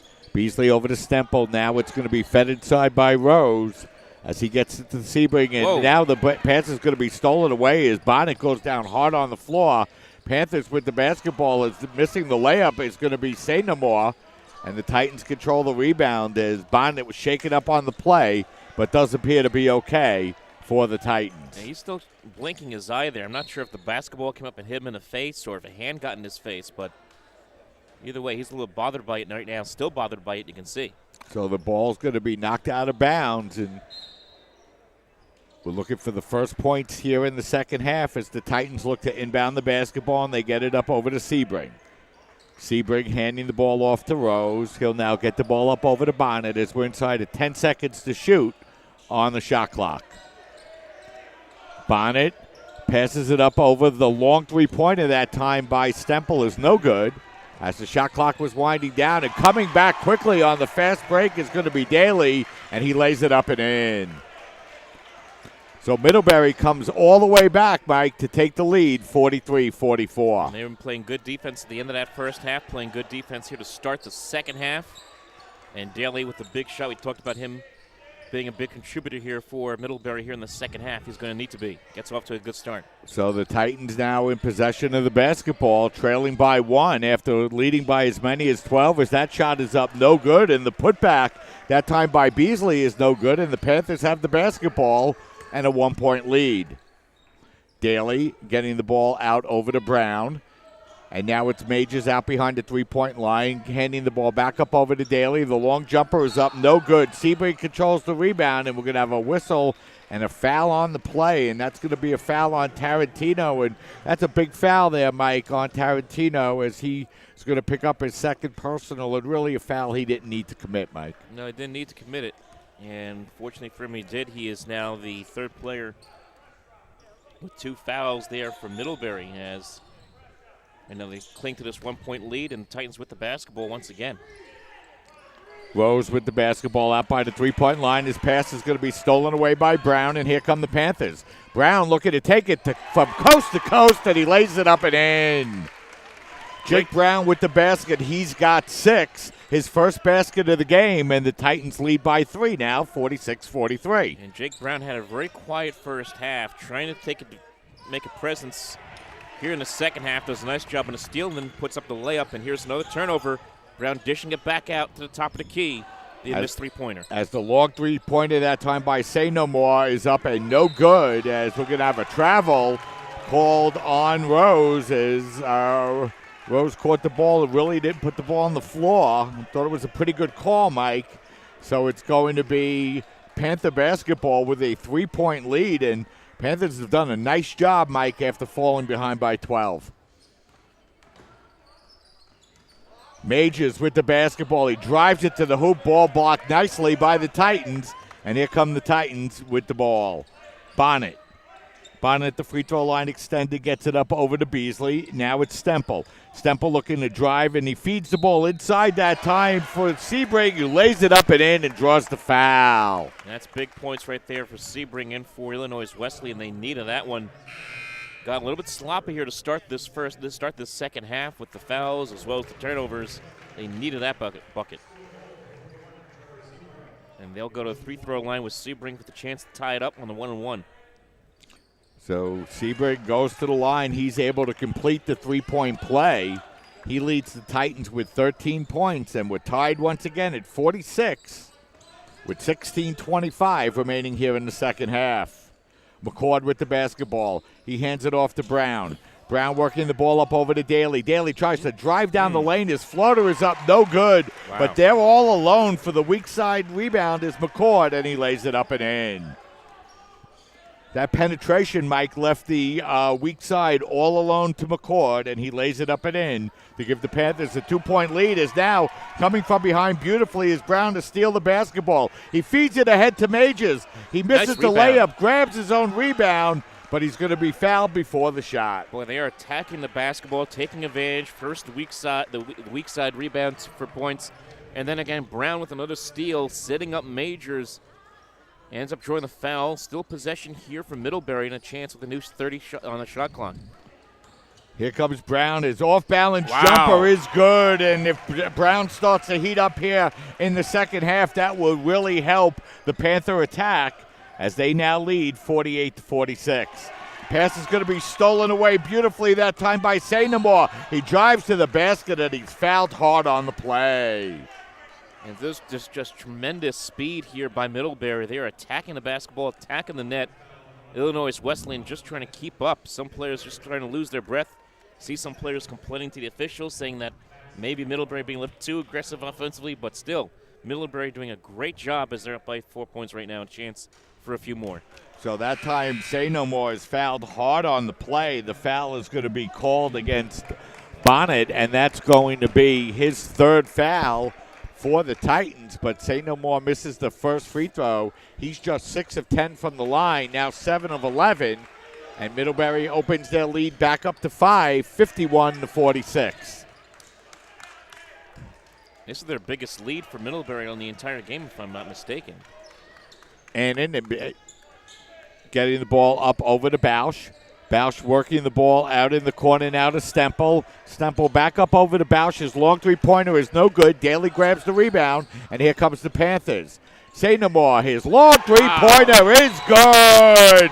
And Middlebury pumped up on the play. They take an 8-point lead, 54-46. It'll be a full timeout. Why don't we step aside and take a break? 15 minutes, 10 seconds remaining here in the second half. Panthers 54, Titans 46. You're watching Tournament of Heroes coverage right here on CSI Sportsnet, CSIDolphins.com.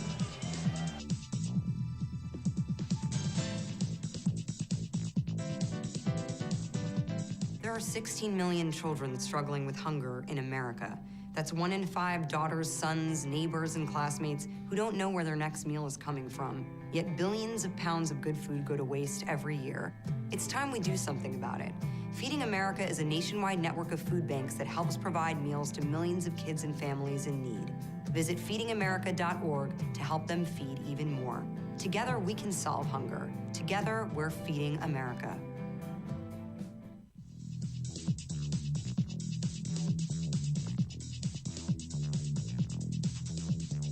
We're back with 15 minutes and 10 seconds remaining here in the second half, and Illinois Wesleyan, who one time led by 12, Mike, now find themselves down by 8, 54-46. And what a second half from Matt St. Amour. He has hit a couple of free throws and then a huge three-pointer as he was jacked up.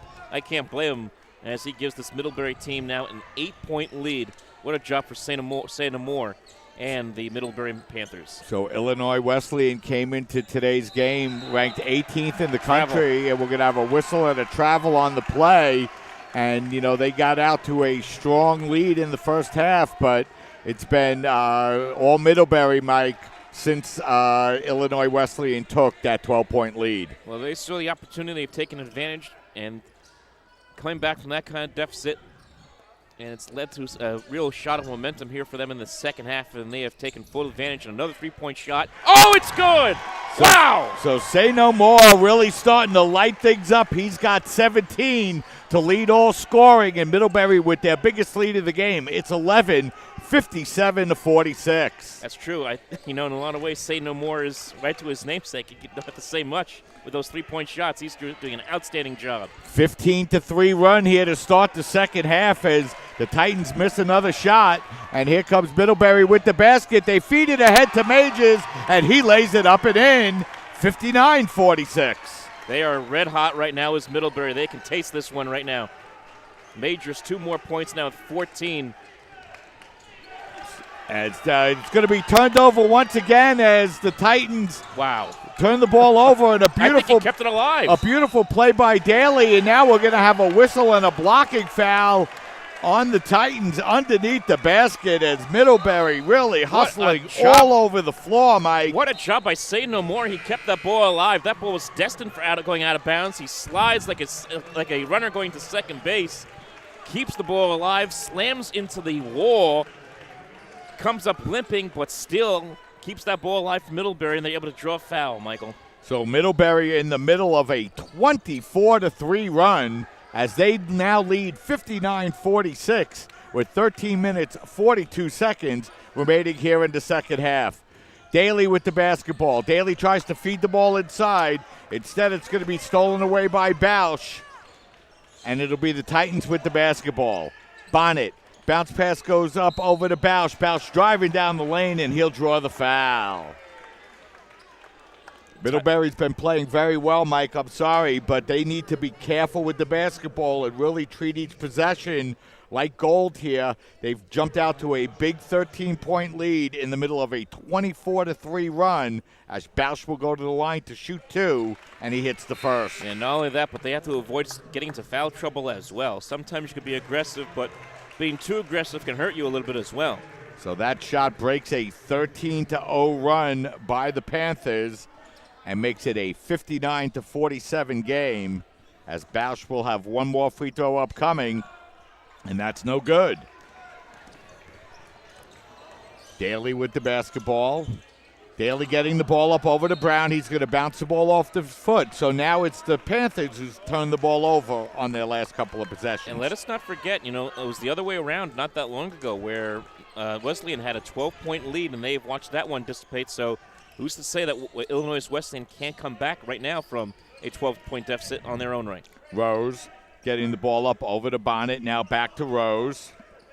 Back up over to Coleman, whose long three-pointer is good, and that's the way to start the road back, Mike. Absolutely. A big three-pointer for Coleman and a turnover. Another three, and wow, that's big right there for Illinois Wesleyan as they're now down just 6, Mike. That's the way you answer it, Mike. A big 6-0 run, 2 consecutive three-pointers, and we're going to have a whistle and a timeout taken on the floor. And, you know, Mike, it'll be a 30-second timeout, so let's keep it right here. Sure. But, you know, you don't get to be the number 18 ranked team in the country, Mike, without being able to bounce back up off the deck when things don't go your way. Middlebury on a 13-0 run. Just like that, Illinois Wesleyan puts up 6 consecutive points. Illinois Wesleyan is too talented to let themselves fall behind by that much and not have an answer. And they've now answered with 2 straight three-pointers. Latest one from Alex Bosch on the turnover as he hits the three-pointer to cut it to a 6-point game. And, boy, Illinois Wesleyan right back in the mix. Yeah, and I think for Middlebury, they're starting to count their chickens before they roosted a little bit.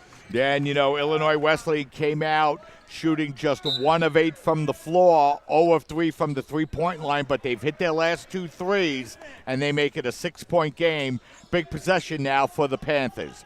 Jones gets the ball up over to Daly. Now it's going to be Brown out by the three-point line. His bounce pass goes inside to Say No More. Now it's Majors driving to the basket, but he'll get called for the travel. Another turnover, Mike, for Middlebury. That's a 3rd consecutive turnover here in the second half. Yeah, if you're Middlebury, you can't afford turnovers. You can't afford fouls.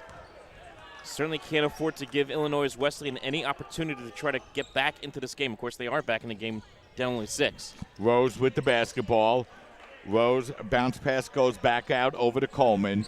Coleman now feeds the ball up over to Bonnet as there's 10 seconds on the shot clock. Bonnet trying to work his way inside, and we're going to have a foul out on the floor before the shot.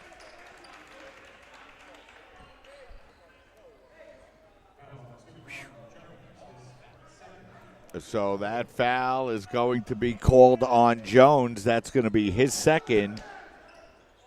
And the Titans will get to inbound the basketball as they're going to lob the ball back. And Bausch will come out to retrieve it beyond the three-point line and get the ball up over to Rose. Inside of 12 minutes remaining here in the second half. Bonnet with the basketball. Bonnet to Coleman, now back up over to Bonnet. He works the ball across the floor up over to Rose. Rose kicking the ball back up over to Bonnet. His long three-pointer is up, no good. Fight for the rebound. It's going to be knocked out of bounds. Last touch by the Panthers, so it will remain Illinois Wesleyan basketball.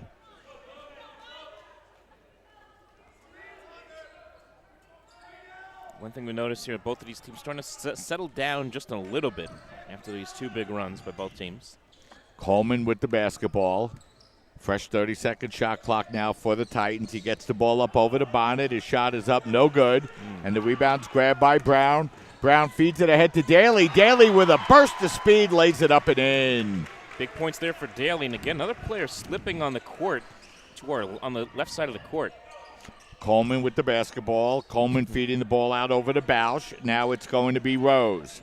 Rose breaking through a double team, gets the ball up over to Bausch. Bausch driving down the lane but misses the layup, and Daly's there to grab the rebound for the Panthers. Panthers looking to run.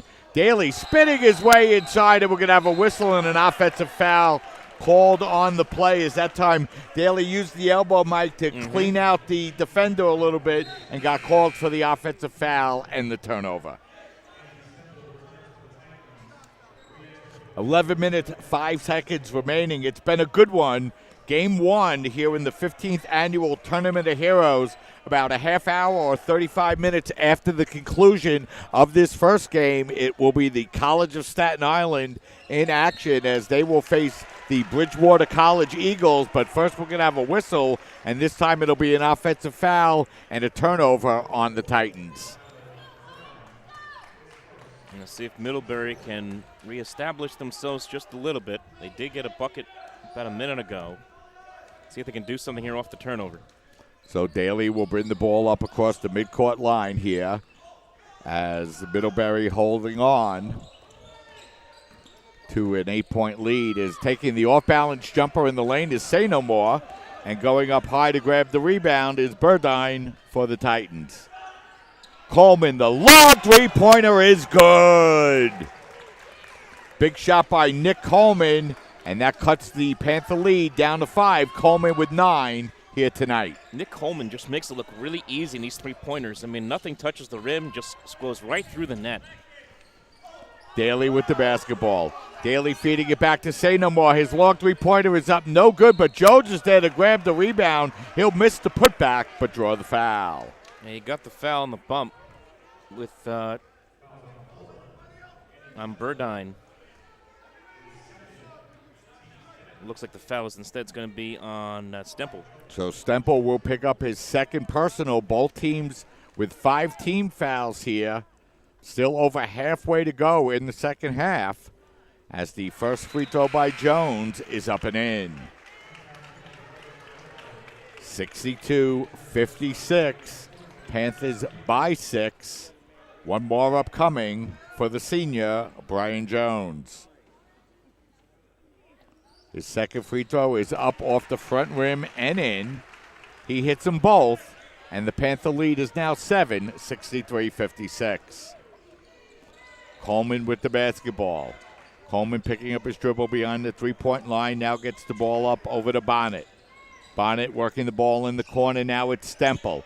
Stemple out behind the three-point line, he shoves the ball inside to Sebring. His shot's going to be partially blocked, and it's going to come down to the Panthers as they look to run. Titans do a nice job getting back defensively.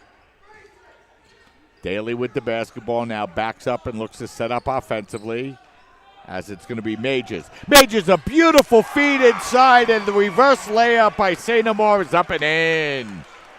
Such an important basket. Say No More now with 19 points. 9-point lead for the Panthers, 65-56. Bausch, the long three-point jumper is good. Big jumper that time by the senior. And that makes it a 6-point game once again as Say No More comes right back. His jumper that time is no good, and Bonnet's there to grab the rebound for the Titans. Yeah, Bausch and Coleman have been just tremendous from long distance here in this second half. They've kept Illinois Wesleyan right in this basketball game. Bonnet getting the ball in the corner now to Stemple. Stemple looking to feed the ball upside to Sebring, and you can see that's what the Titans want to do, Mike. He's got 15 now. Yeah, they really want to establish themselves inside the paint. They have the size to do it. 61-55. They've been pounding the ball inside with Sebring, and they've cut the deficit down to 4. Daly with the basketball. Now feeds it to Majors out behind the three-point line. Now they work the ball up over to Tarantino. Now the jumper taken by Say No More, and it's up and in, and he's got 21 for the Panthers. And we're going to have a whistle and a timeout taken on the play. It's going to be a full timeout, so why don't we step aside and take a break? We have 8 minutes and 12 seconds remaining here in the second half. Middlebury 67, Illinois Wesleyan 61. You're watching Tournament of Hero coverage right here on CSI Sportsnet, CSIDolphins.com.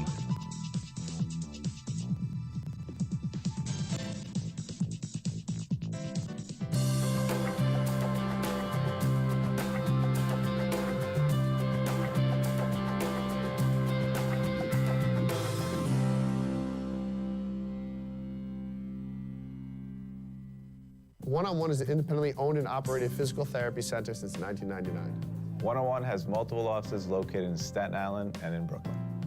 One-on-One has been getting people back to living pain-free for almost 14 years. The number one goal of One-on-One is to provide quality health care for our community and continue to strive to be the best in our field.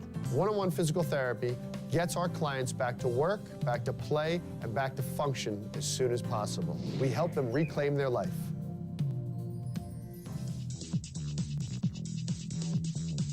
We're back with 8 minutes and 12 seconds remaining here in the second half, and Middlebury finds themselves in the lead by a score of 67-63, and Middlebury started out strong here in this second half and have opened their lead up to as many as 13, Mike, but now Illinois Wesleyan has come back to cut the deficit down to 6. Illinois Wesleyan doing a nice job here staying in this basketball game. They have gotten some big three-pointers from Coleman as well as Bosch.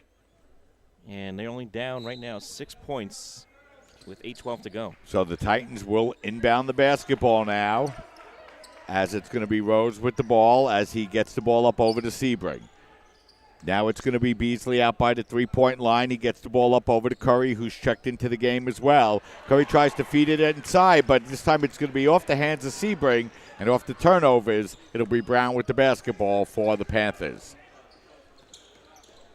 Brown looking to work on Rose. His bounce pass goes inside. Is driving his way into the basket that time, and getting called for the travel will be the Panthers. So a big turnover for the Panthers, their fifth turnover here in the second half, and it will be Titan basketball. Yeah, very big turnover. We haven't seen Majors travel too much at all in this basketball game. One of the rare times that he does, and it comes in a big spot with 7.5 to go in regulation. Rose with the basketball. Rose, a beautiful feed inside to Sebring, who lays it up and in. He now has 17 for the Panthers. Again, Illinois Wesleyan doing a nice job inside, trying to establish themselves inside and get quick points in the paint. So now it's going to be Tarantino with the basketball. Tarantino's pass goes to Brown. It's going to be knocked out of bounds, and the Panthers fortunate, Mike, to maintain possession. Yeah, very fortunate. Rose was not that far away from taking that basketball and getting possession back towards the Titans. 17 seconds to shoot, as it's going to be the Panthers with the basketball, and Say No More. Say No More out by the three-point line. His jumper from the free throw line extended was off balance and no good, and Curry controls the rebound for the Titans. Curry. Now it's Sebring out by the three-point line. Now back to Curry. Curry feeds the ball up over to Stemple, who gets it back to Curry. His jumper from the top of the key is up and short, and the rebound's going to be controlled by Say No More. He feeds the ball ahead, and a nice play that time by Jones. He was going out of bounds, Mike, but had the presence of mind to knock it off the Titan defense. That's a heads-up play there by Jones just to keep the ball alive. 25 seconds on the shot clock. Plenty of time for Middlebury to draw something up here offensively. Brown with the basketball out by the three-point line. Brown driving his way inside, and a beautiful layup is up and in. Big basket for Jake Brown. He's now in double digits with 10, and the Panthers lead by 6, 69-63. Panthers needed that bucket big time there, Mike. They needed it badly as they were only up by 4 points. Rose with the basketball out by the three-point line. He looks to dump the ball inside now to Curry. Curry, his turnaround jumper, that was Beasley, whose turnaround jumper is good. Beasley with only his first points of the game, and the Titans cut the deficit down to 4. Brown, crossover dribble. Brown, a beautiful feed inside to Majors. His shot is knocked away by Sebring. He grabs the rebound, and the pass that time by Rose is knocked away, but he regains possession, pulls up, takes the long three-pointer. It's up, no good, and we're going to have a whistle and a loose ball foul. I believe that's going to be on the Titans, Mike. It looked like that time it was Sebring who came flying in from the outside, and I believe he's going to pick up the loose ball foul. He will. He's a little bit stunned himself. He's like, well, I ended up on the floor. How did I get the loose ball foul? Well, that's what he's thinking to himself right now. Well, he went flying over the back of the Panther defender, and that's how he got it. And it's going to be the sixth foul for the Titans, and a big possession here for the Panthers as we head into crunch time with just over 5.5 minutes remaining here in the second half. Say No More with the basketball. A beautiful feed inside to Daly, who lays it up and in. These are important points for Middlebury. We talk about Wesleyan establishing themselves inside. How about Middlebury trying to establish themselves inside? And it'll be a jump ball foul there, as it's foul looks like it's going to be on Middlebury. Yeah, and that time I thought that time the Titans might have gotten a little bit of a break. Curry was driving down the baseline, really didn't have that much room to go, but was able to draw the foul. And he'll shoot 2, and his first free throw is up and in. So Curry hits his first free throw as a collegiate player, and his second is up and in. 2 big free throws as both teams, a lot of contact on the play. And that time, the Middlebury player, I believe it was Daly, actually tried to help Sebring up, and it was Sebring that really wanted no part of it. And it's going to be 71-67 as the officials have a couple of words for the players. And well, both of these teams have been extremely physical throughout this game. We've seen a lot of players hit the floor hard. We've seen a lot of players get up limping a little bit. Both of these teams have been incredibly physical against one another in this basketball game. And 5 minutes to go. Again, still just a 4-point game. Yeah, it should be an exciting 5 minutes here down the stretch. As taking the ball hard to the basket that time is Say No More, and he lays it up and in. He's got 23 on the game. It's very hard to block somebody who comes flying through the zone the way that Say No More does without having to draw a foul. You just hope at times that you can miss that shot if you're Illinois. Yeah, he's got 13 here in the second half, and now it's the Titans with the basketball as it's Coleman out by the three-point line. He gets the ball up over to Bausch. Bausch feeding the ball up over, and the running one-hander that time by Stemple is up no good, and Middlebury with the basketball and a 6-point lead with 4:25 remaining, and a nice play that time by Daly, Mike, to pull the ball out and set up the offense. Jones with the basketball. Jones getting the ball up over to Folger. Folger's floater in the lane is up no good. He fights for the rebound but can't get it as Bausch controls the rebound. Now for the Titans, and Middlebury with the basketball. I should say Illinois Wesleyan with the basketball inside of 4 minutes remaining. Bausch with the basketball. Sebring at the free throw line extended. Sebring tries to work his way inside. Instead, he throws the ball away. And it's going to be the Panthers with the basketball at a 6-point lead, and inside of 4 minutes remaining, I think we're going to see the Panthers start to run shot clock, Mike. I think so. They're going to try to eat as much of this clock as they can and try to get points out of it as well. Majors now getting the ball up over to Daly. Shot clock inside of 10. Daly tries to work his way inside. A beautiful feed that time to Folger, but he missed the layup. The long three-pointer as the shot clock was expiring will be no good. So it will be Titan basketball as Middlebury able to run about 30 seconds off the game clock, Mike. Not able to score points, but they lead by 6 with 3:18 remaining in the game. It's going to be a timeout. It'll be a 30-second timeout, so let's keep it right here, Mike. It's been an exciting game all afternoon, and it looks like it's going to be a big stretch run here for this first game. Yeah, it was. And you saw Say No More a little upset at himself as he missed that three-pointer. That had a chance to be a huge exclamation point there before the timeout. And either way, it's still a 6-point game. Really, we've been in this 4 to 6 point range for much of this second half, especially after that nice run by Illinois Wesleyan on a couple of back-to-back three-pointers early on in the second half. But really, both of these teams have done a nice job in attacking the basketball. Both of these teams have shot very well throughout this game. And really, both of these teams have been incredibly physical. For those of you who are just joining us now, incredibly physical between a very good Middlebury team and the number 18 team in the nation in D3 hoops in Illinois Wesleyan. And as Mike, you just said, 3:18 to go, and we're in for a spectacular finish that I think is going to go right down to the last second. So it'll be Coleman to bring the ball across the midcourt line now for the Titans as he gets the ball up over to Sebring. Sebring handing the ball off over to Bonnet. The long three-pointer goes halfway down and out, but Bonnet does a nice job to grab the rebound, and his one-hand floater is up and in. Sorry, Mike. Big second chance points by Illinois Wesleyan. That's only 6 on the game for them, but it couldn't have come at a better time as it cuts the deficit down to 4. McCord in the game now for the Panthers. He gets the ball up over to Daly. Daly with 10 seconds on the shot clock. Now it's McCord. McCord trying to drive his way inside. He kicks it out to Majors. His jumper from the free throw line is extended, is no good. Jones is there to grab the rebound. That putback is no good. But Middlebury able to grab a couple of big offensive rebounds, Mike, and get a fresh 30-second shot clock. And Sebring took a brunt of that as he went down on the court hard. Had a hard time getting up. He's favoring his knees. He's favoring his legs right now.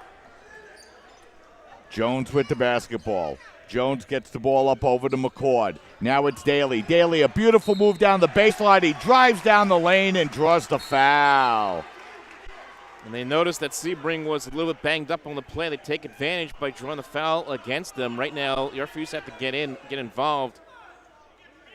Yeah, and I think it's Sebring and Daly, Mike, the two players that were just involved out on the court. They're going to pick up double technicals. Boy, I really didn't see that much there in this kind of game. But regardless, it's going to be double fouls. Sebring is going to pick up his fourth.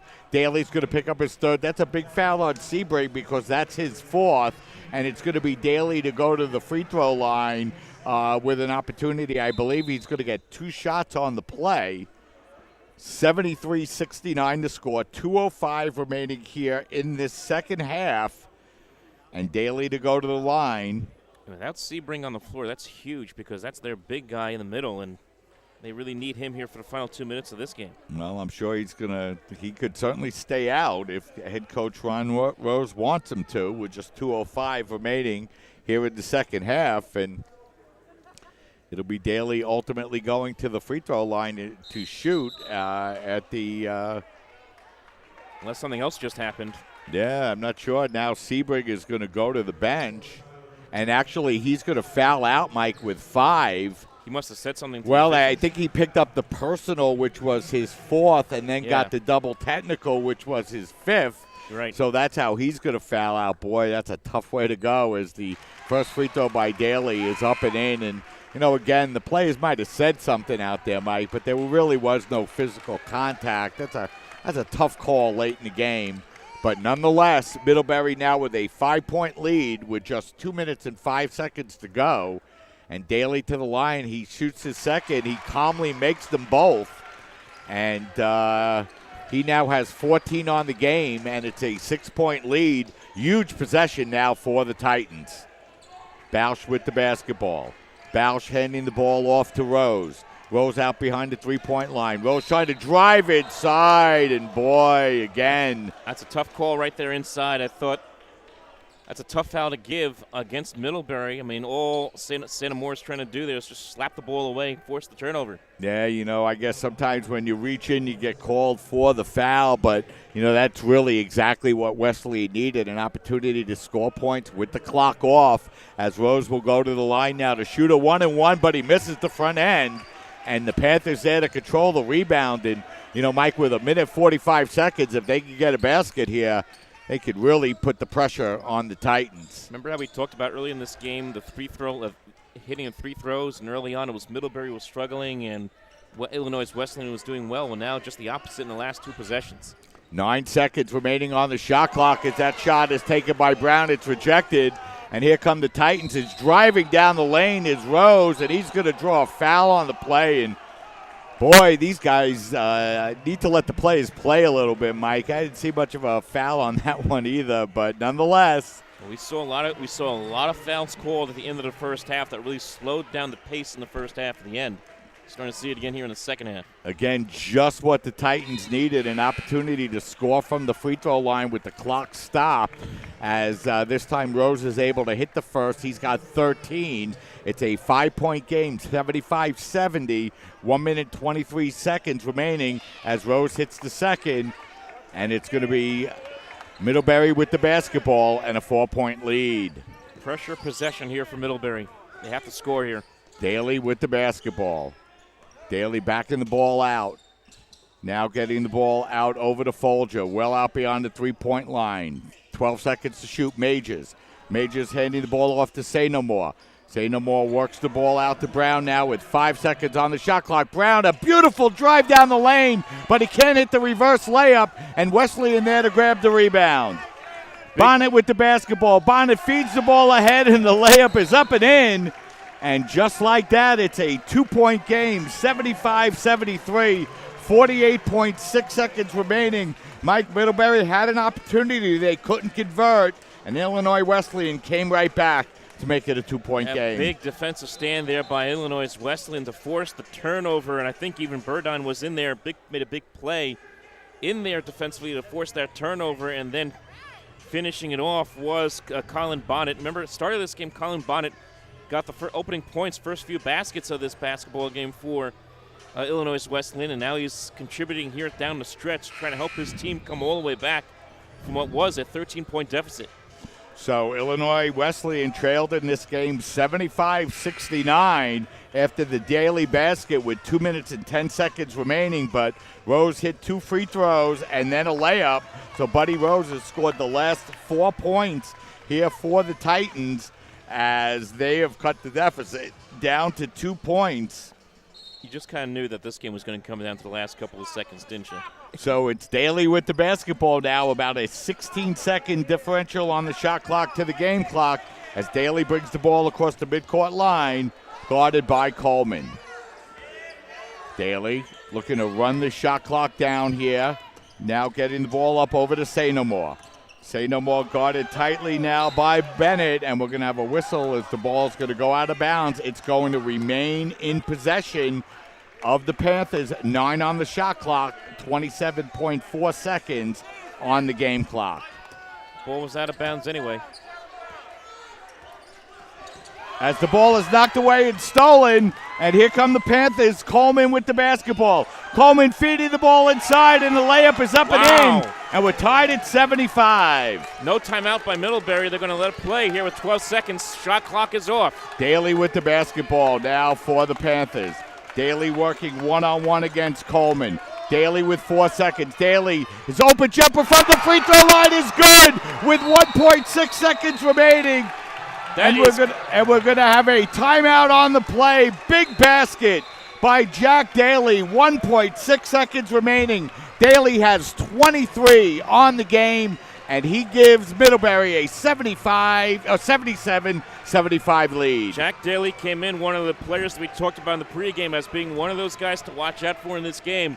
And it is Jack Daly who hits the big bucket with 1.6 seconds to go, and it gives this Middlebury team a 2-point lead. But wait, hold on to your seats, folks, because you know that this Illinois Wesleyan team is going to have an answer, or going to try to have an answer with 1.6 to go. So Illinois Wesleyan came back with 6 consecutive points over a 2-minute span to tie this game up at 75. But Jack Daly, Mike, he ran the shot clock down. He went up with confidence, and he buried the jumper from the free throw line after shedding his defender with a nice move at the line. He hit the basket. He leads all scorers with 23, and he's 1.6 seconds away from advancing the Panthers into this championship game in this 15th annual Tournament of Heroes championship. And I think the two guys you got to watch out for in this possession, one is going to be Nick Coleman, the other one Alex Bosch.